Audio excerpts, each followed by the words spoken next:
ఈ వారం విడుదలైన మెకానిక్ రాకీ సినిమాలో విశ్వక్ సేన్ మాస్ హీరోగా, మీనాక్షి చౌదరి మరియు శ్రద్ధ శ్రీనాథ్ ఫీమేల్ లీడ్లో నటించారు. దర్శకుడు రవితేజ ముళ్లపూడి తెరకెక్కించిన ఈ చిత్రంలో రాకీ, విశ్వక్ సేన్ జీవితంలోని సమస్యలు, ట్రాజడీ మరియు మస్ఖారిత ట్విస్ట్లను అన్వేషిస్తారు. ప్లస్ పాయింట్స్: సెకండ్ హాఫ్ లో క్రేజీ ట్విస్టులతో మంచి కామెడీ, ఎమోషన్స్, ఆకట్టుకునే స్క్రీన్ ప్లే ఉన్నాయి. విశ్వక్ సేన్ తన మాస్ షేడ్స్ తో సర్వర్ని ప్రభావితం చేస్తాడు.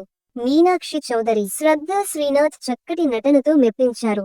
సినిమాలో సామాజిక సందేశం కూడా ఉంది. మైనస్ పాయింట్స్: పాటలు, అనవసర సన్నివేశాలు చిత్రాన్ని కాస్త దారి తప్పిస్తాయి. ఫస్ట్ హాఫ్ అంగీకరించడానికి కొంచెం తగ్గుతుంది. అలాగే కొన్ని సీన్స్ అంచనా వేసేలా ఉంటాయి. తీర్పు: మెకానిక్ రాకీ సరైన థ్రిల్ మరియు విశ్వక్ సేన్ నటనతో ఆకట్టుకుంటుంది. కానీ కొన్ని ఎలిమెంట్స్ వల్ల మెరుగైన అనుభవం పొందే అవకాశం ఉంది.